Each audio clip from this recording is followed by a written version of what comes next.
After her mother dies in an accident, 16-year-old Bree Matthews wants nothing to do with her previous life, family memories, or her childhood home. A residential program for bright high schoolers at a local university seems like the perfect escape, until Bree witnesses a magical attack her very first night on campus.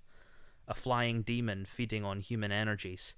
A secret society of so-called Legendborn students that hunt the creatures down. And a teenage mage who calls himself a Merlin, and who attempts and fails to wipe Bree's memory of everything she saw. This mage's failure reveals Bree's own unique magic and unlocks a buried memory with a hidden connection. The night her mother died, another Merlin was at the hospital. Now that she knows there's more to her mother's death than what's on the police report, Bree will do whatever it takes to find out the truth, even if that means infiltrating the Legendborn by becoming one of their initiates. But when the Legendborn reveal themselves as the descendants of King Arthur and his knights and explain that a magical war is coming, Bree has to decide how far she'll go for the truth and whether she should use her magic to take the society down or join the fight. If that hasn't hooked you onto this video, I don't know what will. Hello everybody, welcome back to the Creator's Conscience. Unless you haven't heard before, I have a really exciting guest with me on this time who pretty much broke the internet a few weeks ago by announcing this cover of her book Legendborn. Please welcome Tracy Deonn. Hello everyone, I'm happy to be here. I love that description. I think your reading was super epic. I might hire you to come do that in other places. Well, I did used to be a voice actor, so glad to see I still got it. Good. Yeah, I kind of have to be because I narrate video essays as well as do this show. But so great to have you on, and especially as someone who's working with Arthurian mythology, because that's one of my favorite stories. So I guess we can get right into that. So, Tracy, how I usually do things on this show is that we like to talk a bit about where the author's journey began and what their goals are in that. So we'll start that with you. How did you get into storytelling, and now that you're here, what are you looking forward to in your career?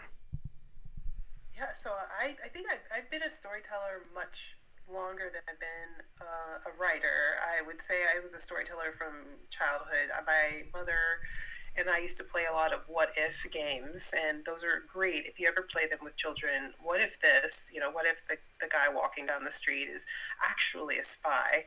And children are so good at that. So I think I was encouraged to make up stories very, very early, and used to tell stories sort of as entertainment at like family gatherings and at school, and had like a storytelling hour where I would retell the story of a movie or of a book to my friends in like daycare. This is when I'm in elementary school. They would gather around.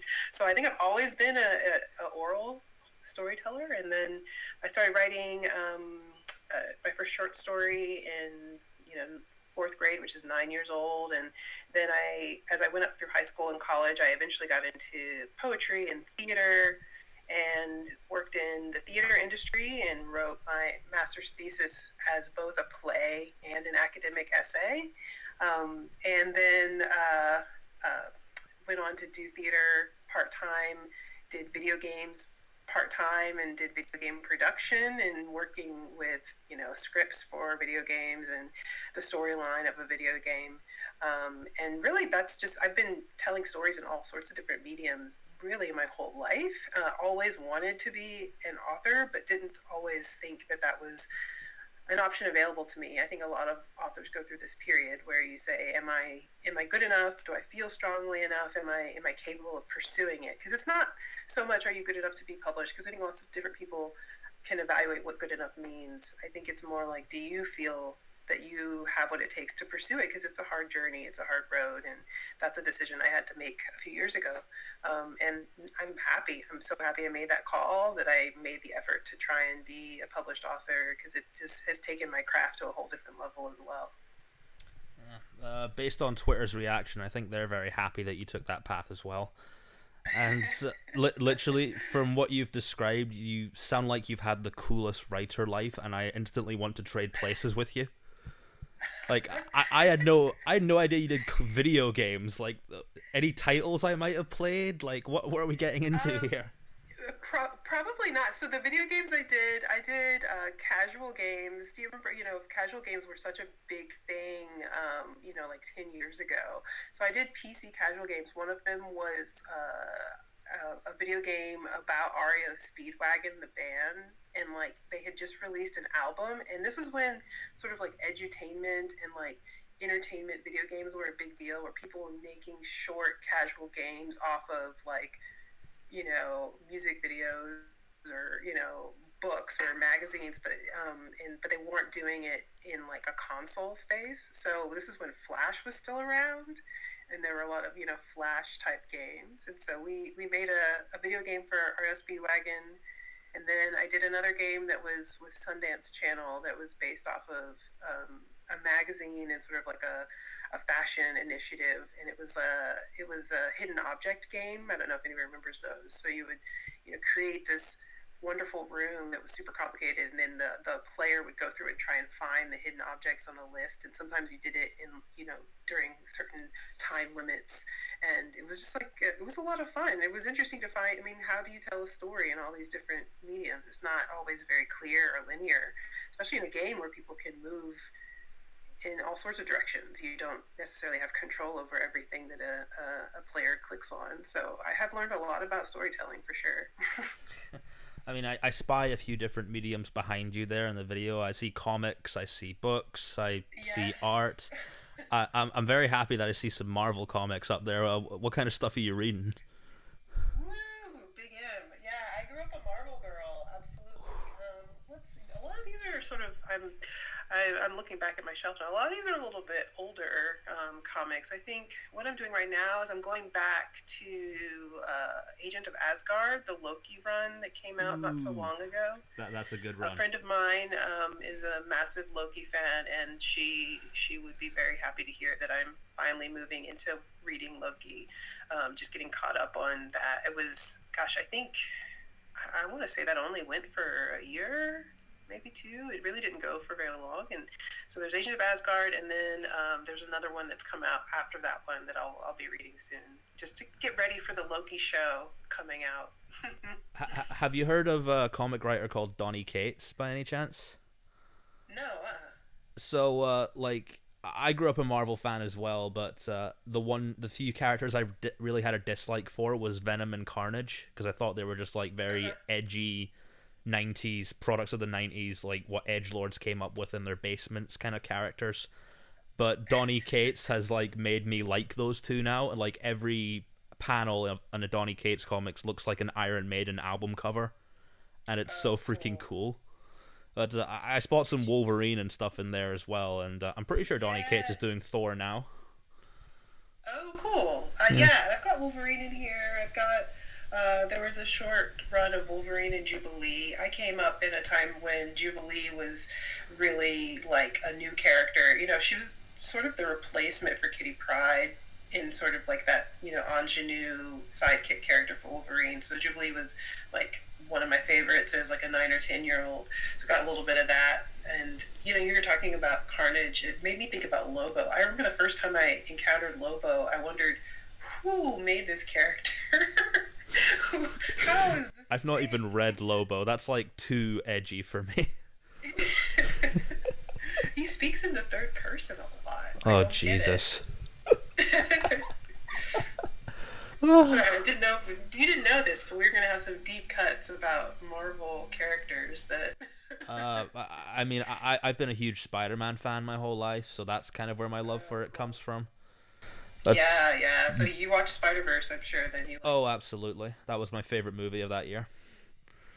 When you talk about storytelling, Into the Spider-Verse, I think, is a perfect example of storytelling in action, where everything is moving towards one story: the art, the voice acting, the design, all those choices, and also just like, if you look at the 3-act structure, the traditional 3-act structure, Into the Spider-Verse hits that structure perfectly. I mean, it's if you ever want to see like how a good story is made, take that movie apart and you'll see it. Yeah, and even in like an animation context, like it uses that medium like perfectly to tell its story. Yeah, it was. I lose words when I think about Spider-Verse. It's beautiful, and then you have the Prowler, which is like in the Prowler, in the sound effect for the Prowler, and just so much was happening there. I heard that they got the sound effects for the Prowler's score from like a lion's roar or something, and like that's such a weird Yeah, detail that's so unexpected. yeah. Like so, whenever you find out that a sound effect has been done from like a lion or like a distorted elephant or whatever, like I'm always a big fan of Foley artists. I'm like, these people are thinking. Or was it when you you hear broken bones? It's like cabbage or Yeah, celery or something, something like that. rain can be like bacon frying. I did a whole video on that with A Quiet Place last year. Oh wow. Okay. All right. Now I have something to watch. Yeah, but I mean, sadly, we are not here to geek out about Marvel, although I'm sure we can do that probably on Twitter afterwards. We Yeah. So when I saw the premise for your book, I was instantly excited because I love the sort of King Arthur legends, and I'm also, whilst I used to not be a big fan of retellings because I thought like, okay, I mean I'd rather try create something new, but recently I've come into more of the idea of, okay, don't think of them so much as retellings, but think of them as putting a new perspective on like a familiar story, and that always freshens something up for me. And this doesn't sound so much like a retelling of King Arthur to me. Feels a lot more like a sort of a reimagining with familiar stuff within the legends. Like, feels a lot more like something like The Kid Who Would Be King. I don't know if you saw that movie, but it Is came that the out. one that just came out? Yeah, the most recent one where it was like Okay. a Yeah. kid in a British school who becomes King Arthur, something like that. Yeah. I didn't see it because took myself off of King Arthur for about a year and a half so that I could focus on the parts I wanted because all of the Fair other enough. retellings were starting to get into my head. But it's on the list. But you're right. It's not. I would absolutely agree with you. It's not really a retelling.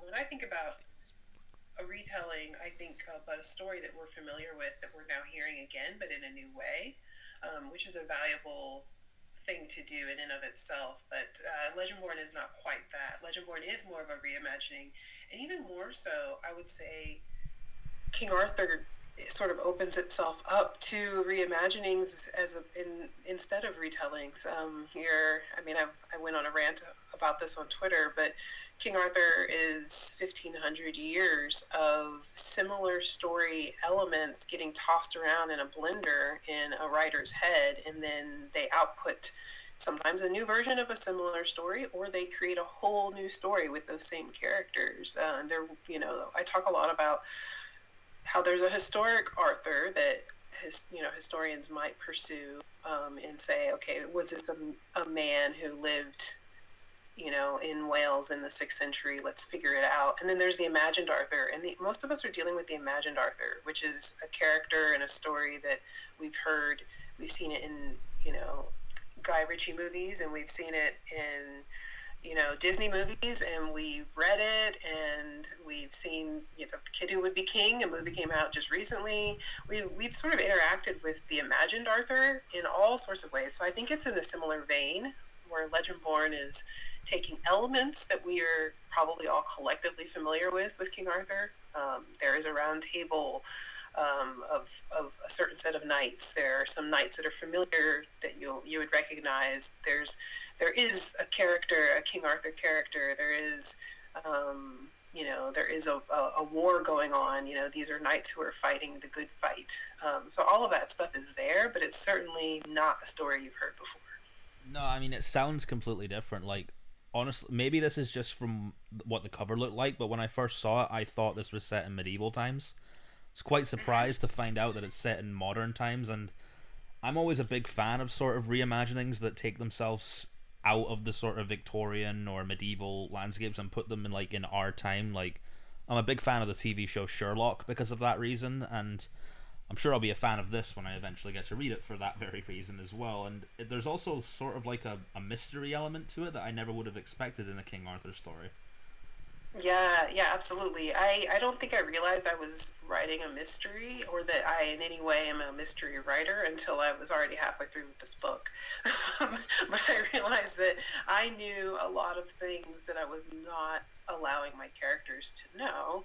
And Legendborn has there's the major mystery, what happened to Bree's mother, and you hear that in the synopsis. But in addition to that, she sort of stumbles onto 3 or 4 other pretty major mysteries throughout the book. So it's definitely got, it's a story about a girl who's trying to find the truth about her mother. And the King Arthur bits are really important to her journey. She interacts with the Legendborn and they have answers, but she is not there to participate in a King Arthur story. And I feel like that is how I brought it to the modern day. It was like, how can I tell a story that I think any of us could you know feel sympathy for? You want to find out if someone that you loved was taken from you in a wrong way, and then just add in elements that make it fantastic. Yeah, it's like it feels almost like the King Arthur stuff's like the icing on the cake, and the mystery story regarding the mother is like the foundation. Yeah, exactly. The mystery story regarding Bree and her journey and her mother is absolutely the foundation. The King Arthur stuff is a ton of fun and it's necessary. I've written it so that you couldn't tell the story without King Arthur, but it's certainly not what she's there for. I can imagine so, and something I do want to get onto that I feel is really important to mention before we get into the questions we got. There's, I see a lot of talk about kind of the importance of seeing black girls on fantasy covers. Yeah. If we can just mention your artist for a while, that has got to be one of the best book covers I have seen in years. And I agree. it's not even like an overly complicated Picasso thing. It's just very simple, but the lighting's great, the coloring is beautiful, and the idea that a black girl will walk into a bookstore and see that makes me very happy. And I can't wait to read it either. Thank you for saying add it. that. I want to add it on my wall. I'll print it out and put it on my wall. A lot of people have said that, which I think is amazing. I had, that there's a desire to have it as a poster. Even I can see that. I want it as a poster. But yeah, shout out to Hillary Wilson. Hillary Wilson is the artist, and Hillary's an incredibly talented artist who does a lot of fantasy type art with people of color, and that she even has a series that she was doing of sort of a mage magazine that was almost like a fictional magazine cover, and on the cover of the magazine would be articles about magic in this fictional world, and then you'd have different characters or different figures on the cover that she had drawn in this almost like photorealistic, similar illustration style. And Hillary just understands how to draw black skin. I will say that I didn't ask for a black artist. I think I would like a black artist energy. but my luckily enough, Simon Pulse, my publisher, my editors, and the book designer or the cover designer absolutely picked up on that energy, and they sought Hillary out. And you can tell, I think, that she really has a respect for how to draw black people and black girls. The way that you mentioned the lighting, the way that the light hits Bree's skin, the way that you can see her features being illuminated, that's someone who really understands how to represent black people. And Yeah, for sure. And like I even mentioned this to you before. Like it reminded me of that infamous game cover. I really appreciate it. Yeah. Hold on. What was I saying? Oh, just that you can really tell that Hillary Wilson has an appreciation for how to best draw black people. It's wonderful. She's did a remarkable job. I think we can all agree that she did a remarkable job. Hillary, if you're listening to this, good job. Is she on Twitter or anything like? Hillary's not on Twitter, but she is on Instagram, and she has a website. So if you just look up Hillary Wilson Art, then you'd find her website, and then her Instagram. I'm gonna get it wrong, so I'm just looking it up really quickly. Is let's see, Hillary D. Wilson Art, all one word, and that's her Instagram, and you can see all of her art that she posts there, and it's amazing. It's beautiful. Okay, perfect. I'll go look for that definitely after this interview, but we might as well get right into the questions now. The first one I have here comes from Call Me Bex. I hope that's short for Rebecca or Becky and not Call Me a Beer Brand, but we will... No, it's just Bex. No, but Bex, or we'll call her Bex, she would like to know, how long was the process of taking Legendborn from idea to finished draft, and what went from evolving it from that spark to a whole book? Because I mean, that's something I find interesting about authors' journeys as well. What kind of inspired them? Yeah, and this is such a good question. I know why it's such a good question because Bex, also known as Rebecca Coffin Dever, is a science fiction fantasy author, YA author as well. Shout out to Bex and Crown Chasers coming out this year. So I know, as an author, and I'm sure Bex knows as well. This journey of a book is so much longer than I think a lot of people realize. You start out with an idea, a concept, a character, the lightest parts of a story, and then you have to flesh it out into this whole big experience. And not every artist starts the same way. I can tell you for Legendborn, I had the concept of a girl who lost her mother pretty early on in 2008, and that was when I myself lost my mother. She passed away, and I realized that my mother passed away at a similar age. My mother's mother, my grandmother, passed away at a similar age as my mom, and so I was actually echoing my mother's experience. I think I was 3 or 4 months apart from my mom when she lost her own mother. So I had this idea, of course I'm a storyteller and I'm a fantasy person. So I was just like, how odd is that? How far back does it go that we've all lost our mothers at a young age? And so that sort of created this vision of, well, what if that happened for a reason? And I think we all have if you've ever dealt with death in your life, I think we all have this question of like, what is the reason here? Why? And so that's really where it started, 2008. That's when Bree, the character, showed up in my head. I didn't really start putting pen to paper or fingers to keys until September of 2017, I believe. Is that right? No. September of 20.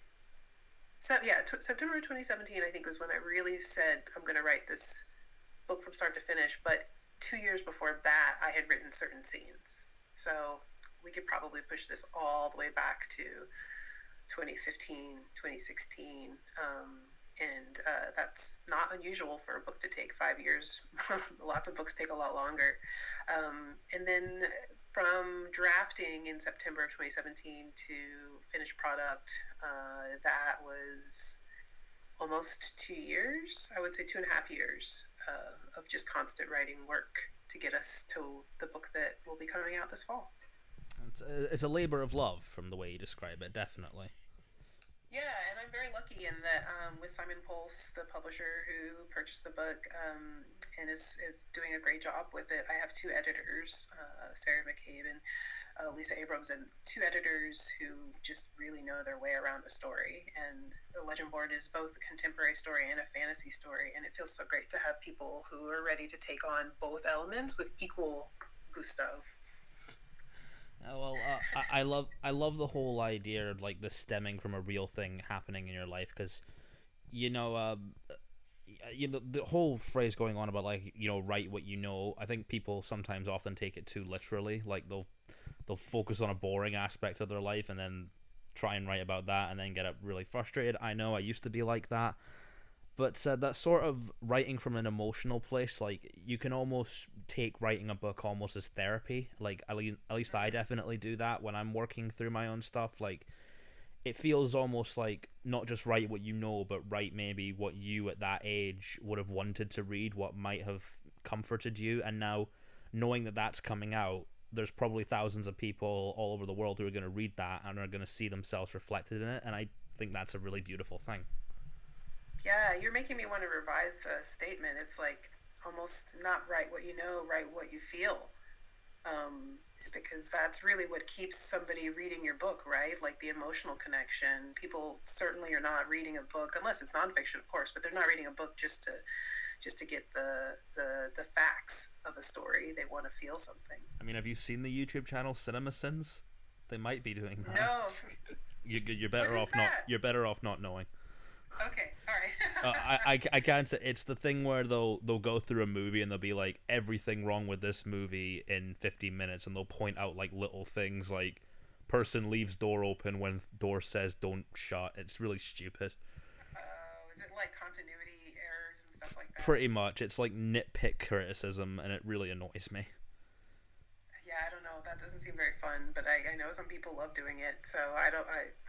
I think I could get down with that for things I love. Like I could definitely see myself writing about all of the weird things that should not have happened in like Back to the Future or something. But that's that. Like I love that movie, so I could see spending time picking apart and looking at all the Easter eggs and all the mistakes. There's a lot of things that should not have happened in Back to the Future, like a mother falling in love with her own son. Kind of weird. I love Back to the Future too, but yikes. Okay, I suppose we can get on to the second question now, and this is Sure. the one that I'm most intrigued by. What was the most challenging aspect of Arthuriana? I hope I'm pronouncing that right. Arthuriana Legend to translate to your universe, and that comes from Rosie's Rambles. It's not a very rambly Yes. question. That's a fairly clear question.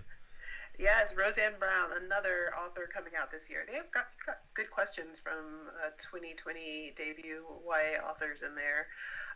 So, most challenging aspect, honestly, even though I know this because I've been studying Arthuriana for a very long time, even though I know that there is no one single story, I really had to struggle. I really struggled to figure out where Arthuriana stopped.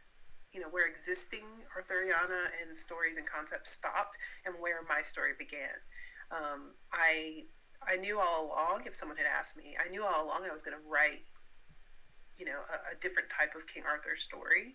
But when you're dealing with sort of this massive legacy, and I would say there is a legacy of King Arthur storytelling passed on from different storytellers who've taken King Arthur on in one way or another for 1,500 years. Like I said, when you're dealing with that legacy, you do want to give respect to it, and I believe that you want to sort of honor the fact that this story has lived in the human imagination for so many years. So I wanted to figure out, well, what are the things that are really critical to me to include that are out there in the world already, and some of those are facts or just versions of stories that I wanted to honor. And then where do I pick up and say, you know what, this is actually just Tracy Deonn's King Arthur, and and maybe in 500 years I'll be lucky enough that someone will look back in a dusty part of a library and say like, oh cool, this is another version of King Arthur that I haven't read before. Like, where do I just embrace that freedom? So that was the hardest part, honestly, because that's where you move away from a retelling, right? You're not telling an existing story, you're telling a new one. So I had to give myself permission. I think it took probably a year of writing before I really said, you know what, let it go. Like, here are the things that I think are very, very important to my story, but here are the things that I'm going to do that haven't been done before. Yeah, I mean, and I feel that's important as well, especially if you're working with like a familiar narrative. You do want to put your own spin on it, not just so it's exciting for people to read, but kind of so it's exciting for you to write as well. Because if I ever did a sort of retelling kind of thing, if I just knew I felt like this feels familiar, it would bore me really quickly, and I wouldn't write it as well. Yeah. Is that kind of a similar thing for you too?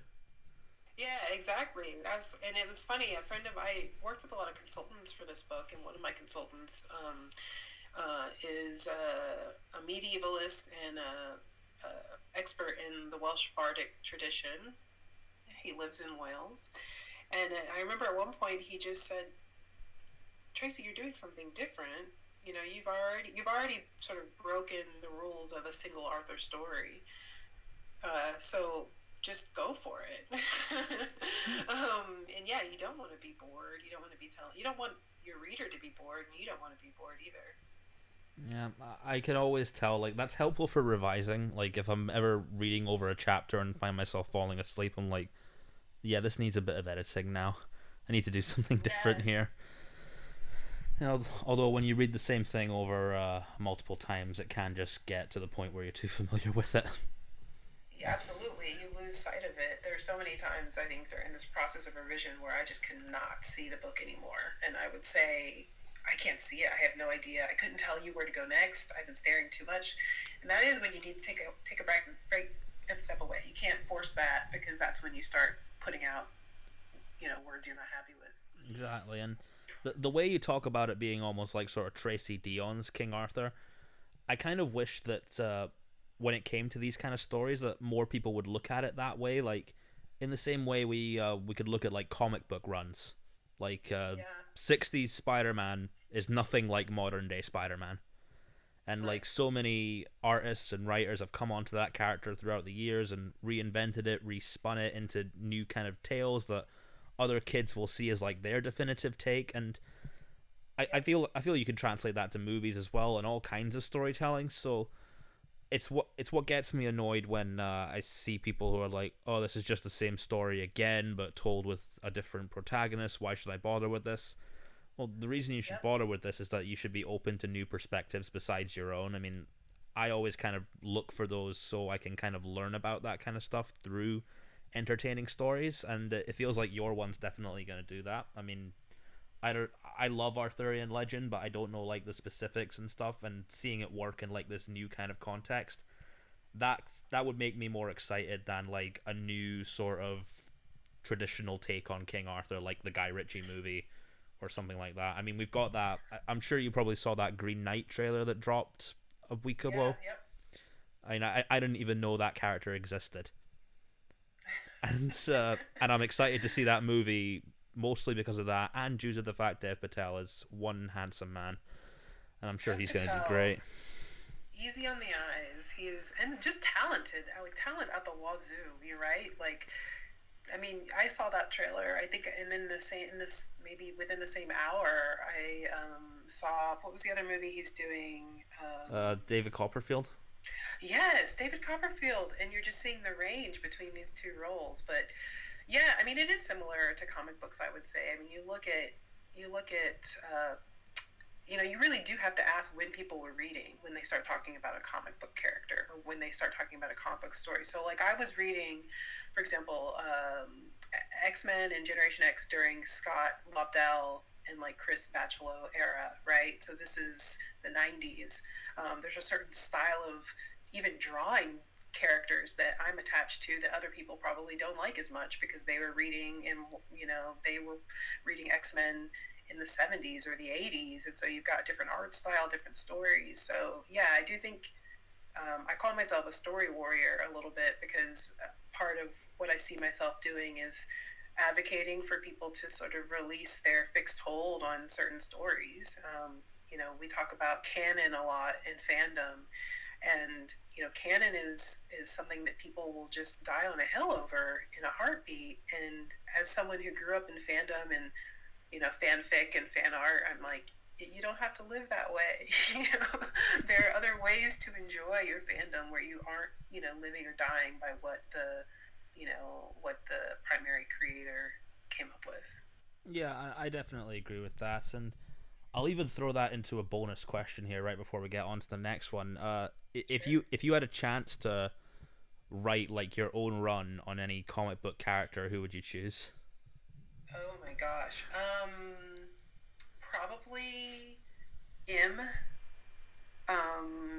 Monet. Mm-hmm. Um, I That's a character that was introduced to me in Gen X, as well. First of all, she's perfect, right? She's got super strength and speed, and she can fly, and she's brilliant. But she was introduced as like, her two younger sisters, I believe, were imitating her, Mm-hmm. and then we found out, no, this Monet is actually, an actual character. I think her last name is like Saint Croix, something like that. And I would probably go for that, because there's something wonderful about someone who's perfect, and she has a little bit of a dark streak, I feel like, or just that snarky streak or something like that. So I would go for that. And she's just a powerful brown character, just being amazing. Yeah, that's off the top of my head. I would go for that. Which I mean, I think we need more of those in mainstream comic books. I mean, look at how popular Kamala Khan was. Like, it was the highest selling Yeah. Marvel comic of that year, I think. Yep. Yep. And thankfully we're starting to see new characters pop up, even in that same vein. I think Kamala led the way, and I don't think we're done, which is awesome. Yeah, definitely. I mean, if I was to ever do that, I mean, I'm a big villain guy. You know who the Spider-Man villain Electro is? No, no. Big, big lightning mask. Oh, okay, yeah, Jamie Foxx played him in the movie. yes, yes, yes, yes. I mean, the that movie's not very good, and the way he was playing it wasn't that great. But I've got my own like specific idea on how I'd tell that character. Like the idea of someone having so much power within them and like sort of being on the edge a little bit, that really interests me. I guess in the same way that this character Monet having a dark streak would kind of interest you. That probably tells me Yeah. a lot about how Bree in this book's gonna be like. I feel like it's a bit. Is she a bit of a rebel? Well, I think, well, yes. I mean, I think Bree's angry. I think we fought, and one of the things that I really wanted was to be able to write a character who was very angry, and part of her drive is that she feels as though she's fighting for the truth, and she's willing to fight for the truth. And I think I compare that to Monet. Monet's got way more power than Bree, but this idea that you've got all of these, you've got all of this stuff driving you, and there's all this capability, and yet you're not necessarily a purely sweet, nice person all the time. I really appreciate that in characters, especially female characters. I feel like we just don't get a lot of girls, young girls, who are allowed to be angry and powerful without being labeled something. And Bree is definitely part of her part of her story is figuring out how to harness that. Yeah. I mean, once again, I'm gonna look forward to reading this. You're like selling it to me very well. Okay. Oh no, I really hope I don't pronounce this Twitter name wrong. Uh, Voyagerina. I think that's how you pronounce it. I don't know who that Uh, is. I don't know how to pronounce either, but I know the question. Yes, it was a good one. Yeah, and this is one. It's a longer question than the others, but nonetheless, we're gonna answer all of them. It says, "What did it mean to you to develop your story in a setting mainstream fiction reserves for white-centered perspectives? And what's the most magical thing about Brie?" That's from Voyagerina, which is a beautiful Twitter handle. You should be very proud of yourself.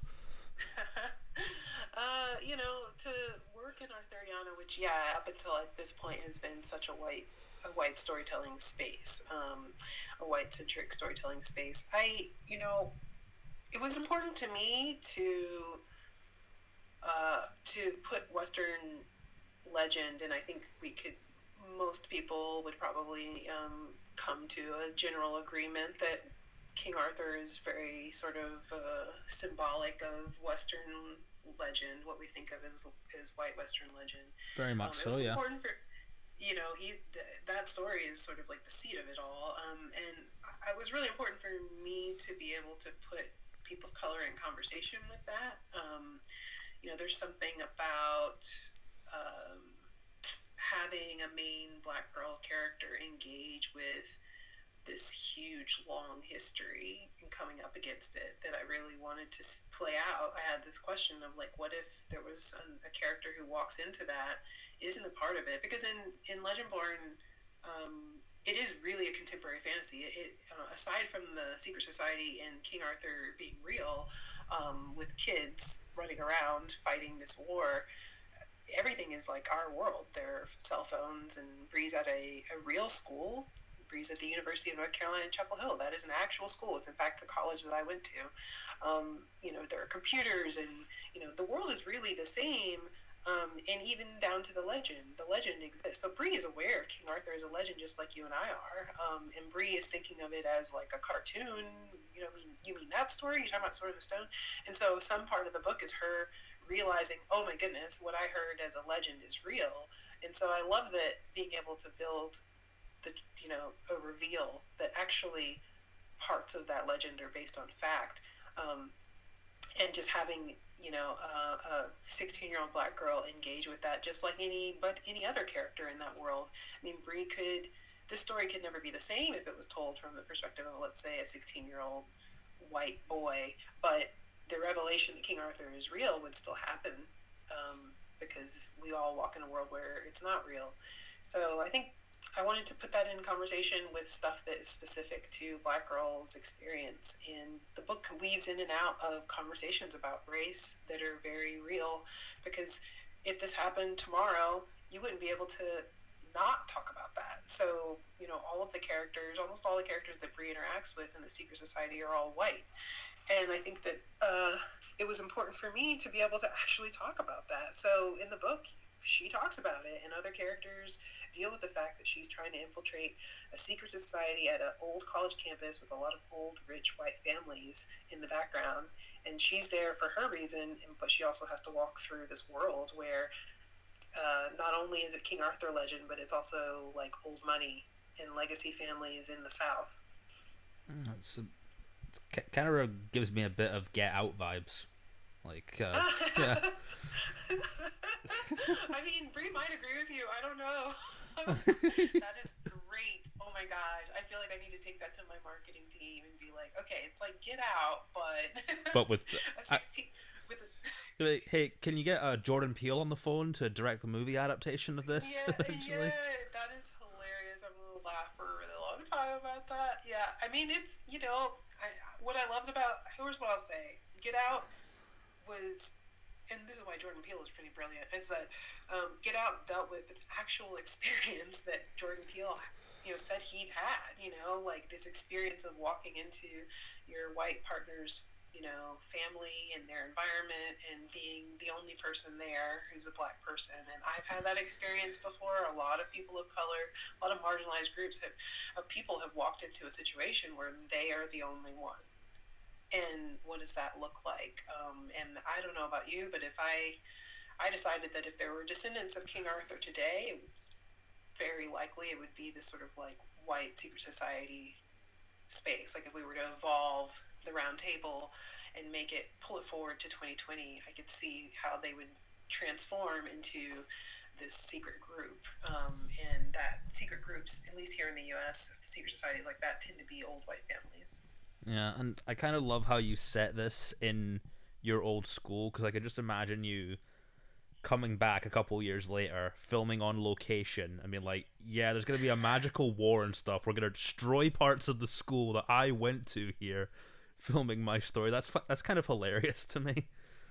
Well, I went to this. What's funny, where a lot of people I think have read this and said, "Well, how much did you make up? Did you made up the secret society?" So, like, yeah, the secret society does not exist at UNC Chapel Hill, but secret societies in general absolutely exist there, and it's the oldest school, the first public school in the nation, the only school to graduate students in the 18th century in the United States. So UNC Chapel Hill is very, very old, and there are lots of interesting secrets around the campus. I really just capitalized on a campus that already had all of this mystery already there. So it would be great to go back. I hope I get to come back and talk about it on campus, because there's lots of little like small references and deep cuts for UNC people. And anyone, I was telling someone, this is a campus where you just walked around and you were just familiar that there are people who are walking around you who are in secret societies. You just knew it.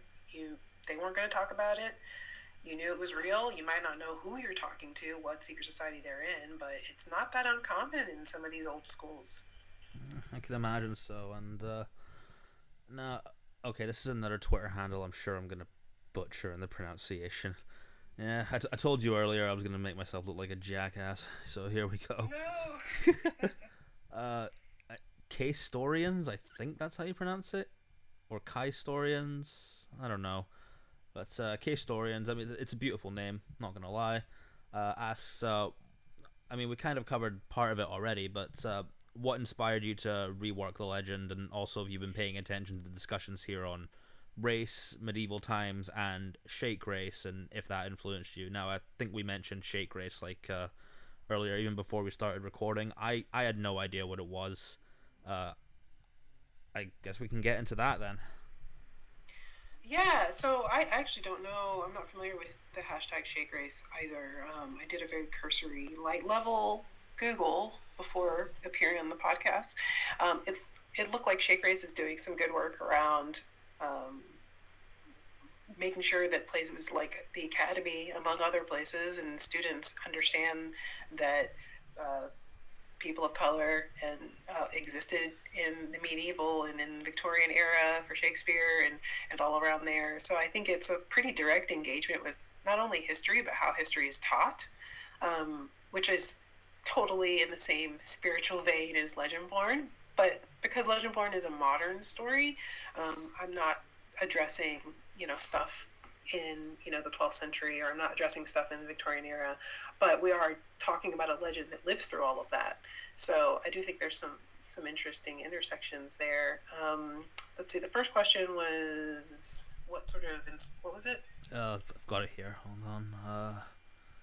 My bloody phone goes to sleep so often. Oh yeah, what inspired you to rework this legend specifically out of like maybe the other ones? Yeah. So I think what inspired me to specifically go for King Arthur, I mean, we've talked a little bit about why I wanted to put a black girl in that space. But for me, I mean, I've been a King Arthur fan for a very long time. If anybody um, remembers the Darkest Rising sequence, this is probably one of the first or very earliest young adult contemporary fantasy series to kind of go mainstream and have awards given to it, written by Susan Cooper. Um, Susan Cooper is the author who absolutely showed me how King Arthur could be integrated into a contemporary story. If you read The Darkest Rising, King Arthur is a part of that series, and the legends are a part of that series, but they are not the actual plot of every single book. Susan Cooper was not retelling any King Arthur story. She was just incorporating that narrative as sort of like a background to help fuel her story and interact with her story, but it wasn't just about King Arthur. So I'll say I just have to give a shout out to the Darkest Rising sequence and Susan Cooper for showing me how to do it, that this was possible, that we could talk about legend and history and also bring it forward in ways that didn't center it necessarily, but allowed it to help you tell the story you want to tell. Because there's a reason we're still talking about King Arthur, over 1,000 years later. It's because the idea and the imagined King Arthur and all those stories feel very human in some ways. They feel like explorations of who has power, why, what does leadership look like. Like, the are you born into swords. it or do you earn it? That kind of thing. Yeah, are you born into it? Do you earn it? Yeah, exactly. What does it mean to pledge yourself to a higher, not just a higher power, because there's some, but more like a higher cause, directed by a single cause or mission. The idea of chivalry. I mean, there's so much there, right? So I just wanted to play with that as well and just work out my own King Arthur fandom. I love the kind of dissertation level analysis you've gone into on the King Arthur stuff in this episode. That is me. That is very Tracy. Sorry, everybody. I'm sorry. I'm curious. Do you by any chance have an Excalibur prop in your house? You know what? I really don't, but I hope to by the end of my debut year. I'm excited about what other King Arthur stuff I can collect. Honestly, my dream goal for as an author is not just fanfic, but someone fan art or someone dressing up as one of my characters. If I were to see that and they were to have props, I would probably collapse. I can totally relate to that. Like when I used to do script writing instead of novel writing, if I had someone auditioning for my character, I'd be like crying in the background, like, holy shit, this is so big. I had to like leave the audition room for a while. Those movies never ended up happening, thank God, because the scripts were terrible. I was a 16-year-old. I was a 16-year-old edgelord. They were not good. Those were back in the Venom and Carnage days. Oh man, dark times. Indeed. But it seems like there are bright times ahead with this book coming out in fall. Does it have a UK release as well as a US one? Not yet. That is something that I hope I get to announce soon. So we don't have that yet. We're working on foreign publication. Right now, it's planned for distribution September 15th. in the U.S. And I'm hoping that I'll be able to make some more announcements about where it's going next, because I think there's so much common ground to cover with Arthur, and like I said, there's a reason humans have been telling that story forever. I think there's a lot of interest in that, and I also think that we, especially as a young adult reading community for young adult fiction, we've been asking some really cool questions in books the last few years about how does race fit into these types of old stories. So yeah, that would make me very happy if it got to the UK, in particular Wales, because there's Welsh in this book, and I did a lot of research about Wales and how Arthur fits into Welsh bardic tradition. So I would be very excited to have a Welsh reader. Well, if I know any Welsh people around Glasgow, I will definitely let them know about this. Yes, please give them a heads up. Oh. I well, actually, I've got a Welsh friend, but she lives in Florida. It's a weird tangent. Okay, okay. But I think that's more or less all we've got time for today. Tracy, Sure. thanks so much for coming on the show. It's been an absolute pleasure talking to you. You're welcome back anytime if I ever have repeat guests on. I hope you get to come to Glasgow at some point so I can get this thing signed. Yes, And that's my dream too. is there anything you'd like to say or plug before we wrap up? I guess I'll just reiterate. Yeah, Legendborn. It's the first book in a planned series. The book comes out September 15th, 2020, from Simon Pulse. And I'm hoping that people will not only write fanfic about it, but which unfortunately I can't read, but I just want you to write it. Just let people know, and draw fan art and share it with me. And more than that, I just hope that it touches some kids out there, and definitely Black girls who needed to see themselves on the cover, like you mentioned. Definitely. I mean, that cover is. I've said it before. I'll say it again. It's gorgeous. Like, honestly, you could probably just spend a while just looking at it. That's the kind of art I love anyway. But yeah, that's more or less all we've got time for. Tracy, Sure. where can we find you on like Twitter and the social medias and everything? Yep, my handle is my name on Twitter and on Instagram. So Tracy Deonn, TracyDeonn, and that's also my website, tracydeonn.com. All right, fantastic. And thank you guys as always for listening in. As always, you can follow me at NolanDean27. Follow Tracy at Tracy Deonn. If you want to talk more about some King Arthur stuff, leave us some cool comments in the comment section. Please be nice. I can't guarantee that enough. Uh, and look out on the channel for some more of these coming through. I've been talking with some more authors, trying to get them on, but it's all really a matter of timing. Thankfully, this worked out for me and Tracy. So if that's all we've got, thanks so much for listening, and I will see you guys next time. Bye. Bye. Okay.